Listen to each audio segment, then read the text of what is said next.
Varicose veins కి సరైన చికిత్స కోసం సంప్రదించండి ఎవిస్ హాస్పిటల్. నమస్తే రమగారు. నమస్తే జయ.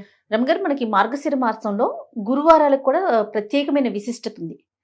లక్ష్మీదేవికి పూజ చేస్తాం కదండి, ఒకసారి ఆ విశిష్టత మాట్లాడుకుందామండి. ఏటా చెప్తున్నాము, మళ్ళీ ఇప్పుడు కూడా కొత్తగా ఇంకొకసారి చెప్పుకుంటాం. మార్గశిరము పురుషోత్తమ మాసం అని చెప్పుకున్నాం ముందే. మనం విష్ణు సంబంధమైన మాసం. ఇప్పుడు మనం విష్ణు సంబంధమైన మాసాలని ముందు మాసాల్లో కూడా చెప్పాం. అవును. శ్రవణ నక్షత్ర సంబంధమైనది శ్రావణ మాసం. అప్పుడు లక్ష్మీదేవి పూజ విశేషంగా అయ్యవారిని కూడా చదువుకోండి. అక్కడి నుంచి శ్రావణం తర్వాత భాద్రపదం లేదు, ఆశ్వీజం తర్వాత కార్తీకం. ఆశ్వీజ మాసం అంతా దుర్గా పూజ చేసాం. అవును.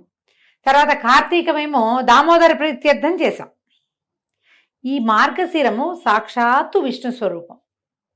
అక్కడ కార్తీక దామోదర ప్రీత్యర్థం శివాభిషేకం దుర్గాభిషేకం చెప్పుకున్నాం. శివాభిషేకం చెప్పాం, కార్తీక దామోదర ప్రీత్యర్థమే సాలగ్రామ దానం అన్ని కూడా అలా చెప్పాం. ఇక్కడ పూర్తిగా ఇది విష్ణు మాసమే. అయితే ఈ విష్ణు మాసంలో ఉన్న గురువారాలు చాలా ప్రత్యేకమైనవి. మామూలుగా మనం శుక్రవారం లక్ష్మీ పూజ చేయటం మన ఆనవాయితీగా ఉంటుంది. అవును. ఇంచుమించు భారతదేశం అంతా కూడా ఫ్రైడే శుక్రవారం లక్ష్మీదేవికి అంకితం చేసి ఉంచుతారు. అవును, చేస్తారు. అట్లాగే ఈ ప్రత్యేక మాసంలో గురువారం కూడా లక్ష్మీదేవికి అంకితం చేయబడి ఉంటుంది. మనం అనంగానే మనం అంతా గురువారం గురువారం అంటాం. లక్ష్మీవారం అనే వాళ్ళు చాలా మంది కనపడతారు. పల్లెటూర్లలో మనం వింటుంటాం లక్ష్మీవారం అంటాం. ఈ శుక్రవారం నాడు ఏ ఏ పనులు చేయకూడదు, డబ్బులు ఇవ్వకూడదు, ఇల్లు తడిబెట్ట పెట్టి అదే ఇల్లు బూజులు దులపకూడదు. కొన్ని ప్రాంతాల్లో ఈ గురువారాన్ని లక్ష్మీవారం అంటాం మనకు కనిపిస్తుంది. పల్లెటూళ్ళల్లో కనపడుతుంది. అది కాక పల్లెటూళ్ళల్లో మనవాళ్ళు కాదు, తుని ఆ ప్రాంతాలు, విశాఖపట్నము శ్రీకాకుళం ఆ వైపు కొంచెం ఒరిస్సా వైపుకి వెళ్లే కొందికి దాన్ని లక్ష్మీవారంగానే చెప్తారు. లక్ష్మీవారం అంటారు. ఆ రోజున మనం ఇళ్ళు బూజులు దులపటం కానీ, తర్వాత ఏమో చెత్త బయట పడేయటము, పాత సామాన్లు తీసి బయట పారేయటము అలాంటివి కూడా చెయ్యరు. గురు శుక్ర 2 రోజులు పట్టింపే వాళ్ళకి. ఓకే. మనం మిగిలిన రోజులంతా శుక్రవారమే పాటించిన మార్గశిరంలో మాత్రం ప్రత్యేకంగా లక్ష్మీ పూజ చేసుకోవటం ఒక విధానంగా కనపడుతుంది. ఇప్పుడు మనం మామూలుగా అసలు రోజువారీ లక్ష్మీ పూజ కాకుండా మార్గశిర గురువార వ్రతం అని ఒక నోము కూడా ఉంది. నోముకు ఒక నియమం, పూజ అయ్యేదాకా ఏమీ తినకూడదు. గురువారం నాడు నెత్తికి నూనె రాసుకోకూడదు, పూజ అయ్యేదాకా తలకాయ దువ్వుకోకూడదు, ఏమీ తినకూడదు. ముందు చెప్పిందే ఇది. తర్వాత పూజ అయిపోయాక ప్రసాదం పుచ్చుకుని ఈ కథని ఎవరికైనా చెప్పాలి.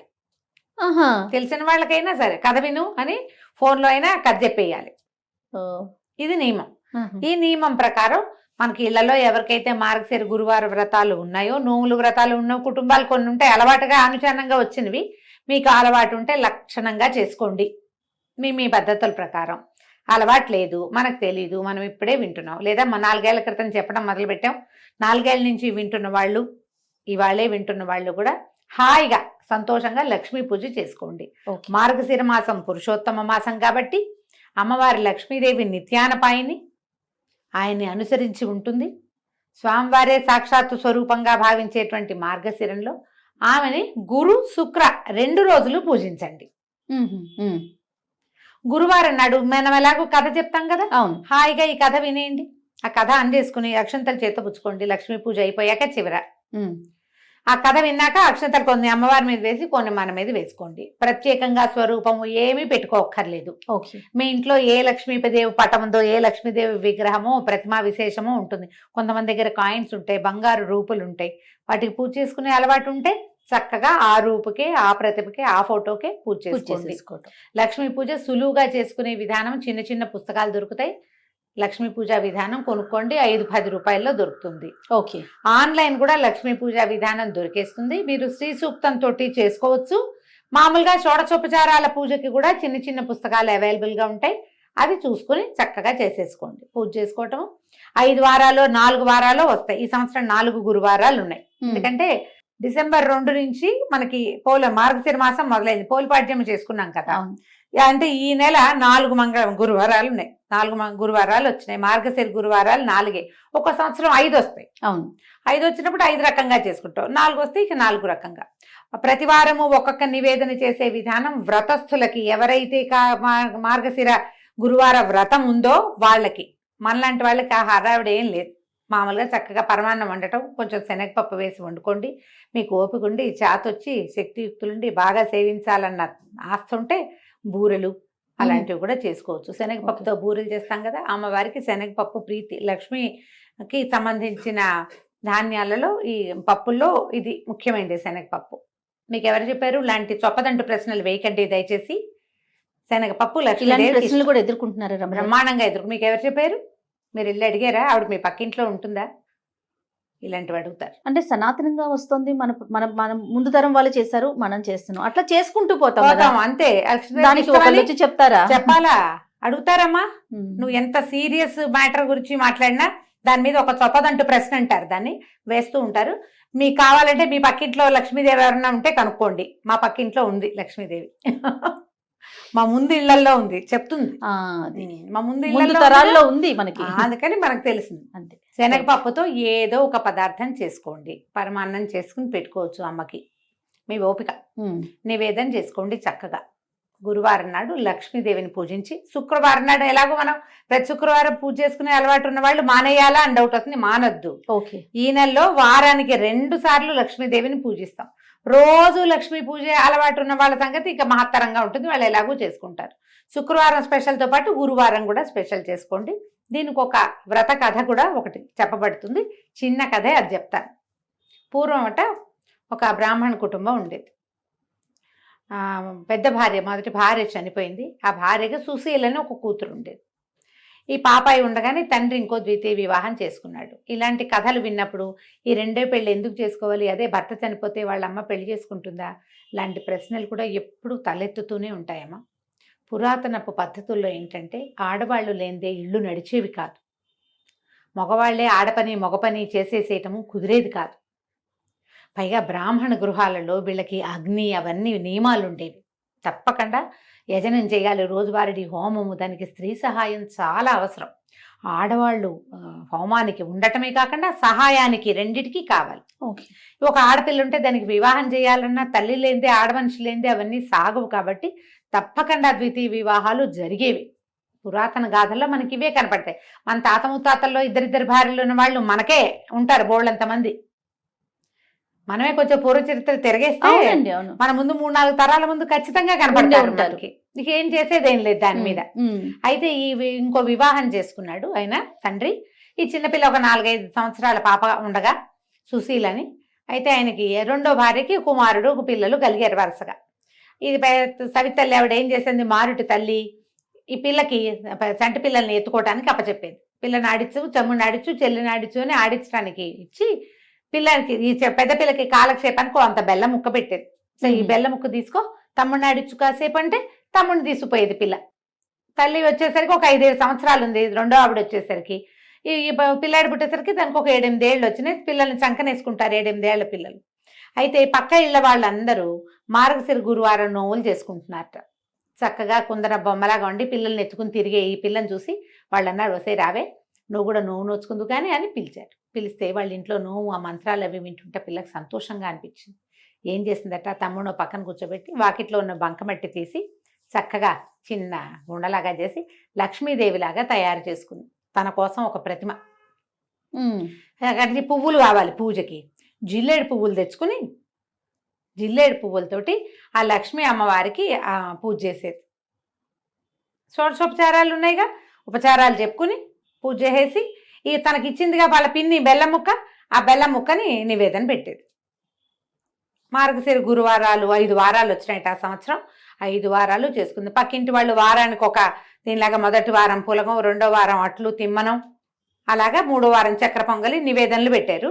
ఈ అమ్మాయికి అవన్నీ చేత కావు, చిన్నపిల్ల కదా, మళ్ళీ పిన్నిని అడిగితే ఏమంటుందో, బెల్లం ముక్క మాత్రం నివేదన పెట్టేది. అట్లా ఏటా చేసుకునేదట.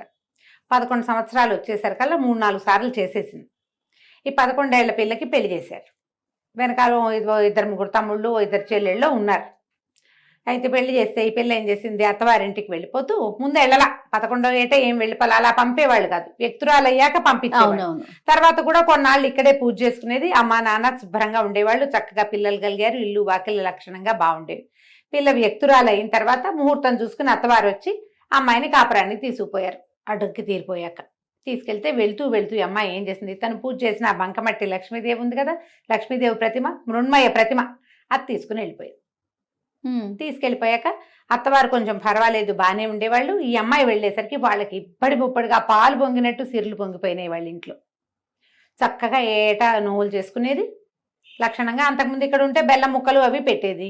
అక్కడ అత్తవారింటికి వెళ్ళాక దాని సొంత ఇల్లు, సొంత ప్రపంచంగా చక్కగా వారానికి ఒక నివేదన చొప్పున చేసుకుని లక్షణంగా వ్రతం చేసుకుని అందరినీ పిలిచి తాంబూలాలు వాయినాలు ఇచ్చి లక్ష్మీదేవికి సంతోషం ప్రీతికరంగా ఉండే పనులన్నీ చేసేది. ఇప్పుడు ఇక్కడ ఒక ప్రశ్న, లక్ష్మీదేవికి ప్రీతికరమైన పనులు ఏమిటి? మొదటిది ఇల్లు శుభ్రంగా ఉంచుకోవటం, ఆడవాళ్ళు గయ్యాళిగా ఉండకపోవటం. గయ్యాళి ఆడవాళ్ళకి సిరి నిలవదు. మనం ఇప్పుడు వెంటనే మనకు ఒక లిస్ట్ వస్తుంది, అబ్బో మా వాళ్ళు గయ్యాలి వీళ్ళు గయ్యాలి వాళ్ళ దగ్గర బోల్ డబ్బులు ఉన్నాయి. సిరి అంటే డబ్బు ఒకటే కాదమ్మా, అన్ని చాలా ఉన్నాయి. సౌభాగ్యం, భర్తలతోటి ఆనురూప్యం, వాళ్ళతోటి ఒక కలిసి ఉండటం, సంతానము, ఆరోగ్యం, నలుగురిలోనూ పెంపు, ఘనత, ఇవన్నీ కదా ఐశ్వర్యం అంటే. చక్కగా ఉండేది. ఈ ఇష్టం వీటితో పాటుగా ఇల్లు శుభ్రంగా ఉంచుకోవటం, ఇవన్నీ కూడా వచ్చిన వాళ్ళని అతిథి అభ్యాగతులను సేవించడం లక్ష్మీదేవికి ఇష్టం. ఇల్లు వాకిళ్ళు శుభ్రం, మనుషులు శుభ్రంగా ఉండటం, పూజ గది ఎప్పుడు కళకళలాడుతూ ఉండటం, వచ్చిన వాళ్ళని కనుక్కోవటం, మంచి ప్రవర్తన, పోట్లాటలు కలహ కారణాలు ఉండకపోవటం, అవి లేని చోట లక్ష్మి ఎప్పుడు స్థిరంగా ఉంటుంది. అన్ని రకాల లక్ష్ములు బాగుంటాయి. అయితే ఏమైంది, ఎప్పుడైతే ఈ పిల్ల వివాహం అయ్యి అవి అడ్డుదీరి వెళ్ళిపోయిన తర్వాత మెల్లిగా తండ్రి పరిస్థితి దిగనాసిల్లిపోయింది. నానాటికి తీసుకట్టు నాగం భట్టు అయింది. చివరికి కూతురు బాగా సంపన్నురాలు అయ్యేసరికి వీళ్ళు దిగనాసిల్లిపోయారు. ఏమిటో ఎప్పటికప్పుడు పోవటమే వాళ్ళ ఇంట్లో, ఏది నిలిచేది కాదు. ఎంతో బాధగా ఉండేది తల్లికి తండ్రికి. అయితే ఏం చేశారట వాళ్ళు, తమ్ముడిని పంపించిందట పినతల్లి. కొంచెం పర్వాలే బాగానే చూసింది, ఎంత పెద్దగా అయ్యాలేం కాదు ఆవిడ. అక్కయ్య దగ్గరికి వెళ్ళరా, మన పరిస్థితి బాగుండలేదని చెప్పు, ఏదైనా ఇస్తే పట్టుకురమ్మని పిల్లవాడిని పంపించింది. కొడుకేమో వెళ్ళాడు వాళ్ళ ఇంటికి. వెళ్తే అదే అక్కయ్య వాడికి అన్నం పెట్టి అన్ని 4 కనుక్కుని, అయ్యో వీళ్ళ పరిస్థితి బాగుండలేదు, డబ్బుగా ఇచ్చి పంపిస్తే చుట్టుపక్కల వాళ్ళు చూస్తారు, భర్త వాళ్ళు ఏమనుకుంటారోనని ఏం చేసింది, ఒక వెదురుగాడని ఇంత పొడుగాటి కర్రని జాగ్రత్తగా తొలిపించి దాని నిండా బంగారు నాణేలు పోసి దాన్ని కవర్ చేయించేసి, ఒరే ఇంటికి పట్టుకెళ్ళరా తమ్ముడు అని కర్ర చేతులు పెట్టింది.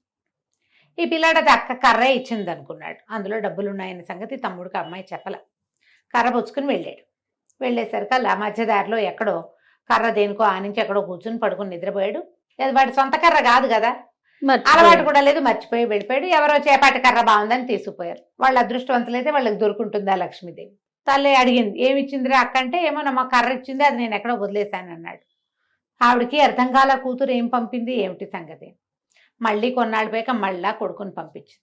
కొడుకుని పంపిస్తే ఈ అమ్మాయి ఏం చేసింది, ఈసారి నాన్న కోసం ఒక జత చెప్పులు కుట్టించాను, చెప్పులు పట్టుకెళ్ళమని ఆ చెప్పులు జాగ్రత్తగా పక్క కుట్లు ఊడదీసి చెప్పులు నిండా బంగారం కాసులు పెట్టి కుట్టించేసి చేతిలో పెట్టింది. ఇప్పుడు చెప్పలేదు. పిల్లాడు చెప్పకూడదు, ఊరికే చెప్పులు నాన్నకి అంటే పట్టుకుపోతాడు అనుకుంది. ఒక గుడ్డలో చుట్టిచ్చింది. వాడు ఆ చెప్పుల మూట దీని మీద పెట్టి ఒక గట్టు మీద పెట్టి చెరువు గట్టును పడుకున్నాడు చల్లగాలికి. ఎవరో చెప్పులు పెట్టిపోయారు. 3వసారి మళ్ళీ పంపించింది తల్లి 2 నెలల తర్వాత. ఈ అమ్మాయి ఒక గుమ్మడికాయ పై డిప్ప తీసి లోపల గింజలన్నీ తీసేసి దాని నిండా బంగారు కాసులు పోసి పంపించింది. ఆ బంగారు కాసులు గుమ్మడికాయ కూడా వాడు వదిలేశాడు. అంటే సంధ్యావందనాన్ని దిగాడు, ఎవరో గుమ్మడి పండు బాగుందని బ్రాహ్మలు ఎవరో వెళ్తున్న వాళ్ళు ఎవరో వదిలిపెట్టి పోయారనుకుని తీసుకుపోయారు. ఇక చివరికి తల్లికి అనిపించింది, ఇక్కడ అమ్మాయి ఏదో సహాయం చేయడానికి ప్రయత్నం చేస్తోంది, పంపిస్తోంది ఏవో వస్తువులు, సరిగ్గా తేలేకపోతున్నాడు. సరే నేనే వెళ్తానని తండ్రిని పెద్ద కొడుకుని వదిలిపెట్టి చిన్నపిల్లలు ఆడపిల్లలు ఉంటే వాళ్ళందరినీ వెంబడి పెట్టుకుని పెద్ద కూతురు ఇంటికి వెళ్ళింది. తల్లి పేదగా ఉన్న తల్లి మాసిపోయినట్టున్న చెల్లెళ్ళని చూసి పిల్ల అయ్యో బాధపడి తల్లిని చక్కగా పోషించి 10 రోజులు ఉంచుకున్నాక ఇదంతా ఏం జరిగింది ఏమిటి మాట్లాడుకుంటే, అమ్మ బంగారు కాసులు పోసానే ఏమైపోయినాయో అంటే, ఎవడో అదృష్టవంతులకు దొరికింది, మనకు అదృష్టం లేదు. ఈ అమ్మాయి ఏమంది, ఇంకా 10 రోజులుంటూ మార్గశిర మాసం రాబోతుంది, నేను మార్గశిర గురువారం నోవులు నోచుకుంటానమ్మా, నాతో పాటు నువ్వు కూడా నోచుకుందు కానీ ఇక్కడే ఉండమని తల్లిని చెల్లెళ్ళని ఉంచుకుంది. ఏమీ తినద్దమ్మా, గురువారం పొద్దున్నే చెప్పింది, ఏమీ తినద్దంటే సరేనంది ఆవిడ. పిల్లలందరినీ కూర్చోబెట్టి సద్దెన్నాలు పెట్టమంటే, అమ్మమ్మ సద్దన్నం పెడుతూ పెరుగన్నంలో ఉప్పేయి అన్నారట పిల్లలు. ఉప్పు సరిపోయిందో లేదో చూద్దామని ఒక సద్దన్నం ముద్ద నోట్లో వేసుకుంది. కూతురు, అయ్యో అమ్మ అన్నం తిన్నావు ఇంకేట పనికి వస్తుంది, తినకూడదుగా, మెతుకు కూడా పోకూడదు లోపలికి. కూతురు నోచుకుంది నోము. తల్లి సర్దు కూరుకుంది, ప్రసాదం తిని ఊరుకున్నారు. రెండో వారం ఏం చేసింది, పిల్లలకి నెత్తికి తలగా నూనె రాస్తూ ఆ నూనె చేతులు నెత్తికి రాసుకుంది. చాలా మంది చేస్తాం అట్లా. ఇప్పుడు మాయిశ్చరైజర్ కూడా ఎక్కువ పోసుకున్నాం అనుకో చేతిలో, ఎవరో ఒకరి చేతిలో రాసేస్తాం. ఆ నెత్తికి రాసుకునేసరికి నూనె రాసుకోకూడదు, అసలు నూనె రాసి తలంటి చేయకూడదు గురువారం నాడు. మామూలుగానే పనికిరాదు, ఇప్పుడు అస్సలు పనికిరాదు, పూజకు పనికిరాదు, నోముకు అడ్డంకి. 2వ వారము పోయింది. 3వ వారం కూతురు ఏం చేసింది, అమ్మ ఇట కాదు, నువ్వు పని చెయ్యి, నేను గొయ్యి తీసి గోతులో కప్పెడతాను, నిన్ను గోతులోనే కూర్చో, బయటికి రావద్దు. తర్వాత పూజ పనంతా తెముల్చుకుని పూజకు ఏర్పాట్లు అయ్యాక నేను లేవదీస్తాను, అప్పుడు నీళ్లు పోసుకుని పూజలో కూర్చుందు. కానీ నీ తల్లిని ఒక దేనికోసమో తీసిన గోతిలో కూర్చోబెట్టి పైన ఒక చిన్న పల్చటి చెక్క ఒకటి అడ్డం పెట్టి అమ్మాయి పని చేసుకుంటుంది. ఈ పిల్లలు ఏం చేశారు, 5-6 ఆడపిల్లలు, అమ్మాయికి పిల్లలు ఉన్నారు, పిల్లల్ని తెచ్చింది కదా ఈవిడ కూడా. పిల్లలు ఆడుకుంటూ అరటిపళ్ళు తిని తొక్కలు పడేశారట. ఈ పల్చటి చెక్క వీళ్ళు ఇడిదిరిగా చెక్క తొలగిపోయి అరటిపండు తొక్కు ఈవిడ దగ్గర పడింది. ఈవిడ అప్పటికి 2-3 గంటల నుంచి ఆ గోతలో కూర్చుని ఉంది. అరటిపండు చేత్తో పుచ్చుకుంటే దాని లోపల అడుగుని ఇట్లా గుజ్జల్లే ఉంటుంది కదా, ఊరికే ఇట్లా గోరుతోటని ఇలా నాలుగుకి రాసుకుంది. 3వ వారం కూడా పోయింది. అమ్మ ఏమి తినలేదు కదే అని అడిగితే, కాదే అరటిపండు తొక్కలో లోపల గుజ్జు నోట్లో వేసుకున్నానమ్మా అనేసరికి పనికిరాలి. ఇక 4వ వారం అమ్మ ఏం చేసిందిట కాదని తల్లిని పొద్దున్న లేవగానే ఆవిడ తన చెంగుగా ఆవిడ చేయి కట్టేసుకుని, నువ్వు నాతోటే ఉండు, నువ్వు ఇంకేం పని చేయదు, నా వెనకాలే ఉండని తల్లితోటే అటు ఇటు తిరిగి మొత్తానికి సరిగ్గా పూజ జరిగే వేళకి స్నానం చేయించి కూర్చోబెట్టింది. తల్లి పిల్ల ఇద్దరు నూనె నోచుకున్నారు. తాంబూలాలు వాయనం పెట్టారు లక్ష్మీదేవికి. పెట్టి లక్ష్మీదేవిని ప్రార్థించింది. ఈ ప్రతిమ ఉంది కదా, ఆ ప్రతిమలోంచి లక్ష్మీదేవి లేచి వచ్చేదట అమ్మాయి దగ్గరికి. లేచి వచ్చి కూతురు వాయనం తీసుకుని తల్లి వాయనాన్ని వదిలిపెట్టేసింది. లక్ష్మీదేవిని అడిగింది ఈ అమ్మాయి సుశీల, అమ్మ ఎందుకు మా అమ్మ వాయనం తీసుకోలేదు, మా అమ్మ వాయనం కూడా తీసుకో అని అడిగేసరికి, నేను తీసుకోను, నేను చిన్నప్పుడు నువ్వు చిన్నపిల్లగా ఉన్నప్పుడు మీ అమ్మ నిన్ను చీపురు పెట్టి కొట్టింది, నాకు గుర్తులేదమ్మా, అది నీకు గుర్తులేకపోయినా నాకు గుర్తుంది, నువ్వు నోవు నోచుకుంటున్న రోజున చీపురు పెట్టి కొట్టింది, అందుకని మీ అమ్మ వాయనం నేను వల్లను, నేను వెళ్ళిపోతున్నాను అనేసరికి ఇలా సుశీల లబలబలాడి బతిమలాడుకుని, పుట్టింట్లో ఉండగానే కదా నిన్ను నేను నేర్చుకున్నాను, నిన్ను పూజించడం నేర్చుకున్నాను, మా అమ్మ మా పుట్టిల్లు ఇట్లా గది కడుక్కుపోతే ఎట్లా నాకు సాగుతుంది, నా తమ్ముళ్ళు అందరూ బాగుండాలి కదా అని బతిమలాడి అమ్మతో క్షమాపణలు చెప్పించి ఇంకెప్పుడు చేయదు, ఎప్పుడూ చేయలేదు. ఆ రోజు ఏదో చంటి పిల్లలతోటి బాధపడుతూ మా అమ్మ అట్లా ఉద్రేకంలో చేసింది, తర్వాత నన్ను బాగా చూసుకుంది, నాకు పెళ్లి చేసింది, పురుళ్ళు పోసింది అని బతిమలాడి లక్ష్మీదేవిని ఒప్పించింది. అప్పుడు ఆవిడ ఆ వాయనం తీసుకుందట. ఆ తర్వాత తండ్రికి అన్ని రకాలుగాను కలిసి వచ్చింది. తండ్రి పిల్ల తర్వాత చెల్లెళ్ళు పెళ్ళిళ్ళు అయినాయి, తమ్ముడికి పెళ్ళి సంతానం కలిగింది, పుట్టిల్లు కూడా చక్కగా ఉంది. దీంట్లో ఈ కథలో నీతి ఏమిటి, మనతో పాటు మన పుట్టిల్లు కూడా బాగుండాలని కోరుకోవాలి. లక్ష్మీదేవికి అత్యంత ఇష్టమైన విషయాలలో తను ఎక్కడి నుంచి బయటకు వచ్చానో అది కూడా బాగుండాలన్న కోరిక ఉండటం ఆమెకి ఇష్టం.